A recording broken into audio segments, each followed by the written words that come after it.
Olá, começa agora o Ecocidade, o programa que fala sobre ecologia, sustentabilidade e qualidade de vida. Hoje vamos falar sobre a importância dos aterros sanitários. Para comentar o assunto, recebemos o presidente da EcoUrbis Ambiental, Nelson Domingues. Obrigado pela presença, Nelson. Também conosco aqui no estúdio, especialista em ciências ambientais e professor da Universidade Presbiteriana Mackenzie, Reinaldo Dias. Seja bem-vindo, Reinaldo. Começo, Nelson, perguntando o que muita gente confunde, né? A diferença entre aterros sanitários e lixões. Quais as principais diferenças? Muito bem. De uma maneira sintética, a gente poderia conceituar um lixão como normalmente ele nasce de uma cavidade existente em algum lugar, próximo de alguma cidade. O lixão, é importante que se diga, ele pode estar sob uma gestão municipal. Às vezes nós encontramos lixões que não têm vínculo com nenhuma municipalidade. E, como dito anteriormente, os resíduos são descarregados, despejados, sem qualquer tipo de controle quanto à natureza dos mesmos. Não existe uma proteção em relação ao subsolo, ao lençol freático, e tampouco existe cobertura, compactação, causando o incômodo dos odores e a atração de muitos vetores, né, como moscas, etc. Então, realmente, o lixão é uma solução, ou uma alternativa totalmente abominável. Não seria recomendável em hipótese nenhuma. Agora, na questão dos aterros, tem diferentes tipos, né? Sim, paralelamente conceituando, então, o que é um aterro sanitário. Antes de mais nada, um aterro sanitário, para ele ter alcançado essa denominação de aterro sanitário, ele passou por um estudo prévio de pesquisa, licenciamento, análise de todos os impactos junto aos órgãos ambientais, quer sejam do Estado, do município e até da esfera federal. Eu posso exemplificar. Você tem que analisar na implantação do aterro sanitário. Nós tivemos uma situação em que foi constatada a presença de um sítio arqueológico, vestígios. Foi envolvido o IPHAN nesse estudo para opinar, então, sobre o valor arqueológico do referido parque. Você tem que fazer uma pesquisa no tocante à pré-existência ou não de contaminação do lençol freático. Haja vista que você, ao implantar um aterro sanitário, ainda que a área esteja sendo passível de licenciamento, pode haver algum tipo de contaminação. Então, é muito importante, até para diagnóstico de responsabilidades futuras, o correto entendimento e visão de como se encontra o subsolo nessa região pretendida para a implantação. Agora, professor, os impactos dos lixões ainda existentes aqui e a questão dos aterros sanitários.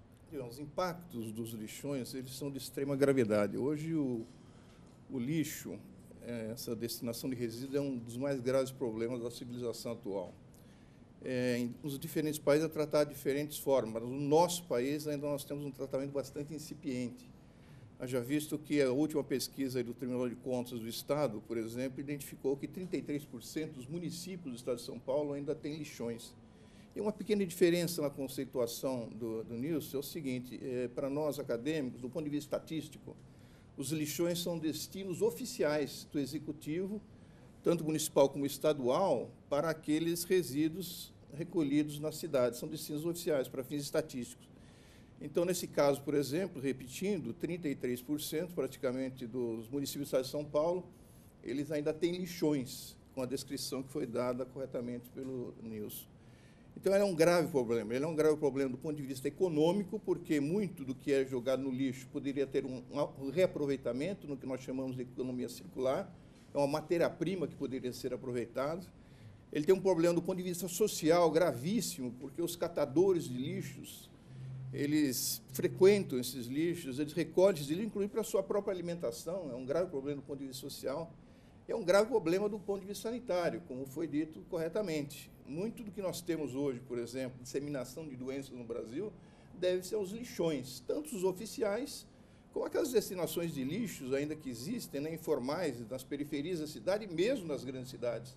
Aqui mesmo na capital de São Paulo, na Baixada do Glicério, embaixo do Minhocão, nós vemos aí grandes áreas de depósito de lixo que o poder público não tem condições ou não recolhe esse lixo. Esse lixo, certamente, ele é um acúmulo de bactérias, é um acúmulo de vetores, ratos, baratas, né, que prejudicam a saúde.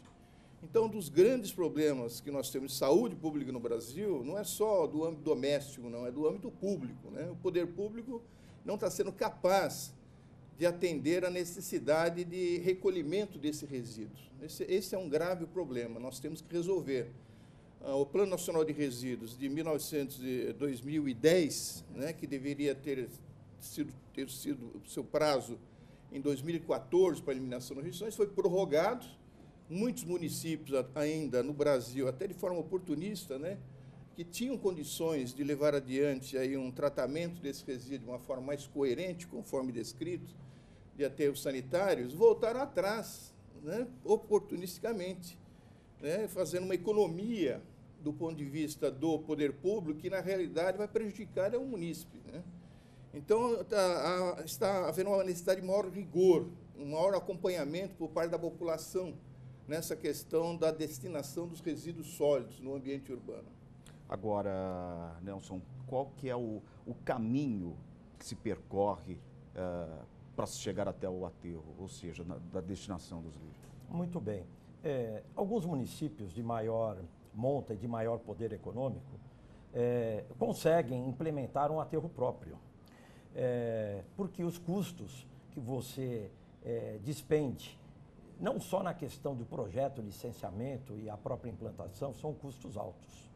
Então, para municípios maiores, não consiste tanto um grande problema, né? Então, você dificilmente vai pegar uma grande capital que esteja usando o lixão, ok?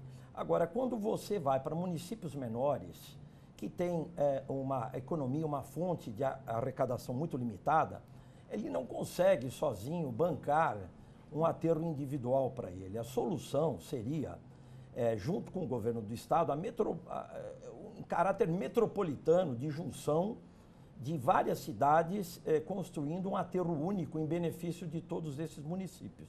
Prática essa que já acontece, não só no estado de São Paulo, como em outros municípios, em outros estados da federação. Agora, em 2008, eu tive a oportunidade de acompanhar o processo de desativação de um aterro, não sei se era lixão ou aterro, me corrija, ali na Vila Albertina, na zona norte de São Paulo. Os moradores reclamavam principalmente do churume, que ele ia caindo do caminhão e realmente ficava um cheiro insuportável ali, né? Hoje já estive lá, já está tudo arborizado e tal, mas há um processo aí de anos para que a terra volte a se despoluir, né, no caso. Muito interessante a sua pergunta. Bom, no caso específico do aterro de Vila Albertina, ele não faz parte dos aterros desativados a cargo da Ecourbis, faz parte do escopo do trabalho da outra concessionária. Mas ainda assim eu vou lhe dar a explicação. Quando um aterro sanitário é construído, planejado desde o princípio, com redes de captação e drenagem de gás, evidentemente que você, quando alcança o esgotamento desse aterro sanitário, você tem um controle maior sobre os gases que continuarão sendo produzidos, basicamente o biogás, que tem o metano, né? Da ordem de 20 a 25 anos. Então, é muito importante, no planejamento de um aterro sanitário novo, que toda a rede de drenagem contemple não só a captação, a condução e o tratamento do gás durante a fase de deposição de resíduos, bem como a fase posterior ao encerramento das atividades do aterro sanitário. Agora, até porque, professor, o churume, além da produção do gás metano, é uma substância totalmente tóxica aos nossos lençóis freáticos, né? Sim, além de tóxica para os lençóis freáticos, ela também é tóxica, bastante tóxica para o ser humano, né? Ela tem um odor que agride aí as pessoas do ponto de vista de doenças, né, que elas adquirem em função do chorume, e necessita de uma adequação muito grande de tratamento.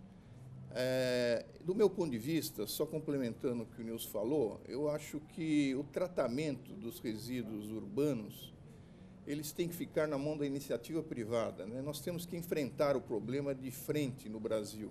Os municípios daqui para frente, atualmente, mas daqui para frente, não vão ter tantos recursos como eles tinham, de certa forma, antigamente. Não adianta ficar chorando com o governo estadual, com o governo federal, atrás de verbas. A sociedade moderna hoje, ela aumentou a sua complexidade. Então, as tarefas que os municípios têm que enfrentar, do ponto de vista de saúde, do ponto de vista de educação, do ponto de vista de assistência social, são enormes. Então, os recursos que o município tem, ele tem que destinar para o seu fim, né, na questão do bem público.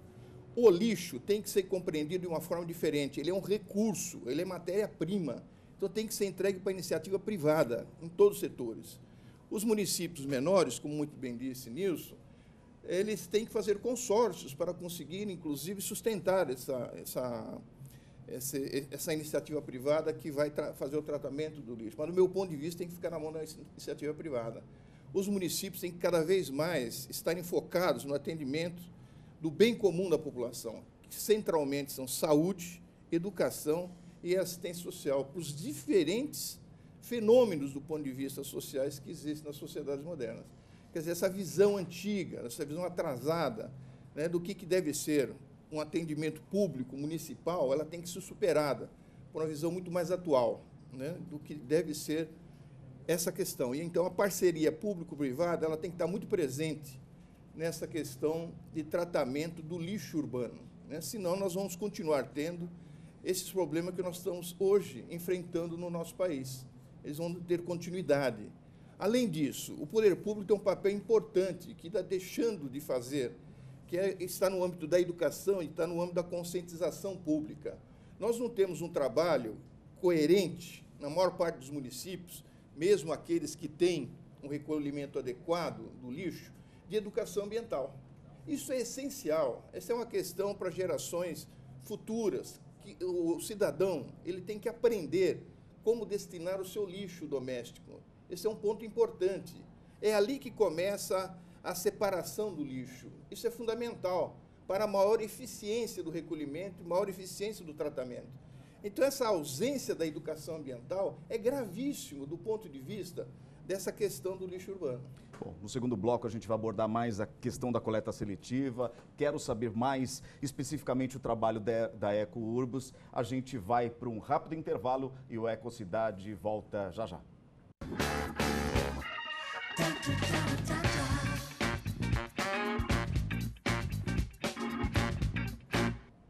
Estamos de volta com a Ecocidade, hoje falando sobre os aterros sanitários. Continuo na companhia do presidente da EcoUrbis Ambiental, Nelson Domingues, e com o especialista em ciências ambientais, Reinaldo Dias. Fala um pouquinho sobre a EcoUrbis, sobre essa gestão, vai até quando, Nelson, e abrange a questão do meio ambiente em geral aqui em São Paulo. Muito bem. A EcoUrbis iniciou suas atividades em outubro de 2004, através de um contrato de concessão pública municipal, por um período de 20 anos consecutivos, prazo esse que tem a municipalidade a prerrogativa de posterior aditamento ou não por mais 20 anos. Dentre o leque de atividades previstos nesse contrato de concessão, nós temos, na parte de coleta de resíduos, toda a parte de coleta de resíduos domiciliares na região sudeste de São Paulo. Isso representa da ordem de 7.000 toneladas de resíduo por dia que nós coletamos.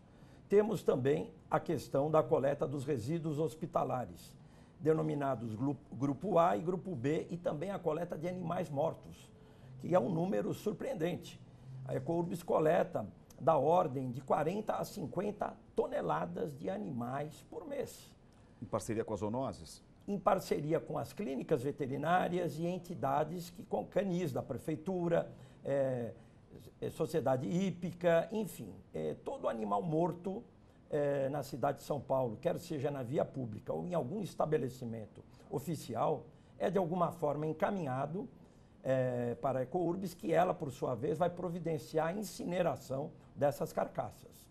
Além disso, nós temos dentro do objeto a coleta em locais de difícil acesso. Eu poderia citar como exemplo a comunidade de Paraisópolis, que não permite o trânsito de veículos coletores por todas as vias. Então, o que temos? Temos funcionários, normalmente moradores da própria comunidade, que fazem um recolhimento manual, com carrinhos manuais, com veículos menores, e que são transportados a pontos estratégicos no entorno da comunidade, onde um caminhão coletor compactador consegue ter acesso a esses resíduos. Além disso, talvez a parte mais importante, daí a razão da concessão, são os investimentos previstos nesse contrato. Eu citaria como exemplo, no caso da Ecourbis, nós entregamos em 2014 a primeira central mecanizada de triagem, que fica na região próxima a Interlagos. É uma central fantástica, inclusive ela tem dispositivo para receber visitações, escolas, faculdades, enfim, toda a sociedade pode agendar uma visita e conhecer esse sistema totalmente mecanizado de separação dos materiais que lá chegam através da coleta seletiva, que é mais uma atividade da Ecourbis. Nós temos caminhões específicos para coleta seletiva que levam para essas centrais, no caso nosso uma, e também para centrais manuais da prefeitura, os resíduos coletados. E na parte de resíduos de saúde, também ainda no ano passado, a Ecourbis inaugurou na região leste da cidade de São Paulo, mais especificamente em Itaquera, uma unidade de tratamento de serviços de saúde, através de processo de micro-ondas, equipamento todo nacional, todos esses equipamentos devidamente licenciados em todas as esferas pertinentes para tal. E, por fim, a implantação de um aterro sanitário, que, por sinal, é o único que hoje ainda é de propriedade da prefeitura, denominado CTL, Central de Tratamentos de Resíduo Leste, que fica no extremo leste de São Mateus, divisa com o município de Mauá. Agora, professor Reinaldo, o Brasil ainda está muito atrasado nessa questão de coleta seletiva? Ele está muito atrasado. Existem exemplos como o exposto pelo senhor Nelson, que muito claro, né, deixou aí a sua atuação. Só que nós não temos muito casos desse tipo repetidos ao longo do país. Então, o que, na verdade, nós devemos entender é que o lixo ele deve ser compreendido como um recurso. Então, uma atitude que poderia ser muito bem feita pelas prefeituras seria incentivar o empreendedorismo, a criação de startups, por exemplo, para que fossem aproveitados os diversos elementos componentes desse lixo. Por exemplo, o lixo eletrônico é um lixo difícil de ser trabalhado, né? Ele tem diversos tipos de componentes que poderiam ser reaproveitados. Praticamente é uma mina. Existem países que, por exemplo, têm alta produção de ouro, mas não tem mina de ouro, como o Japão, né? E retiram esse ouro da onde? Do lixo. Então, nós temos que entender e compreender essa questão do lixo como uma fonte de recursos. Então, o incentivo da prefeitura para o empreendedorismo, por exemplo, né? Sempre no campo do setor privado, deixando claro, seria útil e seria importante, inclusive, né, os executivos, tanto estadual como municipal, darem incentivos para esses empreendedores, abrindo mão, por exemplo, da arrecadação de determinados impostos durante um período até que tivesse autossuficiência, por exemplo, na produção de determinados materiais a partir desses resíduos, né, sólidos. Acho que são iniciativas que nós temos que agora empreender no Brasil do ponto de vista do setor público, né? Essa choradeira constante de falta de recursos, falta de verba, na verdade não é isso, né? É a baixa eficiência do setor público. Nós temos que focar mais, né, no atendimento das necessidades fim, né, que é o objetivo maior das prefeituras municipais. Então, do meu ponto de vista, esse incentivo à criação de startups para o reaproveitamento dos diversos componentes de lixo é uma atitude, né, promissora que devia ser incentivada em todos os recantos do Brasil. Pois, além disso, em todos os recantos do Brasil, nós temos faculdades, por exemplo, há uma disseminação de cursos, por exemplo, de administração, de engenharia por todo o país, que poderiam ser melhor aproveitados para a criação dessas startups, dessas empresas formadas principalmente por recém-formados. Em Estocolmo, por exemplo, se não me falha a memória, professor, existe a coleta seletiva a vácuo, subterrânea, inclusive, né? Exato. No Japão, por exemplo, as embalagens, assim, são um produto, às vezes você pega, tem 3 embalagens, né? Mas o reaproveitamento, principalmente da questão dos plásticos, das garrafas PET, chega a 98%. E lá no Japão, o lixo, ele é responsabilidade de cada cidadão, de cada indivíduo. A responsabilidade do lixo é de cada um. A gente precisa dessa consciência Esse aqui. que deve ser o objetivo maior, é a responsabilidade de cada indivíduo. Eu acho que nós temos aí 2 aspectos a serem enfrentados. Uma, a responsabilidade das empresas, que vamos deixar claro que as empresas também têm uma grande irresponsabilidade. Nós temos grandes aterros no Brasil que foram construídos pelas empresas ao longo desse processo, né, de 30, 40 anos, e que até hoje essas empresas não assumem a sua responsabilidade, né? A CETESB fica em cima, cobrando, tem muitas ações na justiça, mas não assume sua responsabilidade. Isso ocorre não só no estado de São Paulo, mas ocorre em todo o país. Além disso, nós temos a responsabilidade do cidadão. Essa responsabilidade do cidadão tem que ser construída para o resto da vida. Tem que ser uma responsabilidade sustentável. Então, nós temos que trabalhar com as crianças. Então, é criminoso uma prefeitura, por exemplo, não ter um trabalho de educação ambiental com as crianças, com os jovens. É aí que nós estamos formando aqueles futuros cidadãos que vão contribuir para a diminuição desse desperdício que nós temos, que é realizado nos centros urbanos. Agora, Nelson, tem uma lei no Brasil, um pouco mais de 2 anos, que proíbe a questão dos lixões, mas a gente nota que muitos espaços ainda são transformados em tais. Com certeza. O professor bem abordou que a postergação do início da vigência da lei que rege a Política Nacional de Resíduos Sólidos acabou criando um gap, um espaço de conforto, vamos chamar assim, para muitos municípios que estavam na iminência, talvez, de avançar na solução de um aterro sanitário ou um tratamento biológico, uma compostagem, enfim. Cada cidade vai requerer um tipo de solução ambiental. E aproveitando o que o professor falou, eu acho que ele abordou a questão, a raiz do problema. A gente fazendo uma analogia, é muito mais fácil ensinar um idioma estrangeiro para uma criança, você pegar um adulto formado. Sim. E a educação ambiental, por mais que se invista e que a gente trabalhe na conscientização da população como um todo, eu concordo com meu colega professor que isso tem que vir do ensino básico, as crianças de hoje, que serão os adultos de amanhã, terão uma consciência. E eu exemplifico isso. Eu vejo no aterro sanitário, os caminhões que lá descarregam, eu vejo uma quantidade absurda de materiais recicláveis que poderiam, professor, estar sendo totalmente reaproveitados. E por que eles ainda chegam? Porque alguém não está colocando ele para a coleta seletiva. Porque a coleta seletiva hoje existe na cidade de São Paulo e poderia dar conta perfeitamente de toda oferta de resíduos recicláveis que estejam na porta das residências. Gostaria de agradecer aos senhores pela presença aqui no Ecocidade. Obrigado pelo tema. Teríamos muito mais para discutir, mas infelizmente o nosso tempo acabou. O senhor gostaria de deixar algum contato, senhor Nelson? Pois não.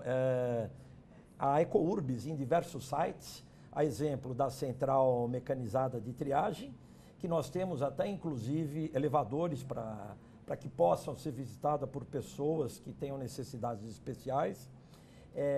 Existe todo agendamento de visitas pode ser marcado através do telefone 5512-3200, ok? Esse é o PAX da empresa. A entidade ou a pessoa que esteja interessada na visitação se identifica e fará um agendamento. Da mesma forma, no aterro sanitário CTL, nós temos um programa de educação ambiental voltado, que inicialmente foi criado para a população do entorno.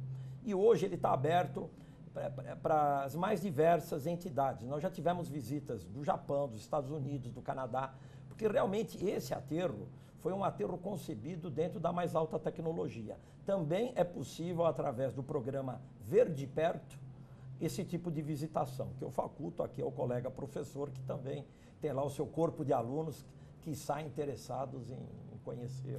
Ok. Professor Reinaldo, contato? Eu acho que não. Eu queria deixar a mensagem, né, para os cidadãos entenderem que a questão do lixo ele é de extrema seriedade. Deve ser um dos maiores problemas que nós temos hoje nos centros urbanos. E a tendência é piorar. Hoje nós temos, por exemplo, uma redução do consumo. Então, teoricamente, nós temos uma redução de resíduos. Isso não vai continuar, né? Nós vamos ter um aumento de consumo e um aumento de resíduos.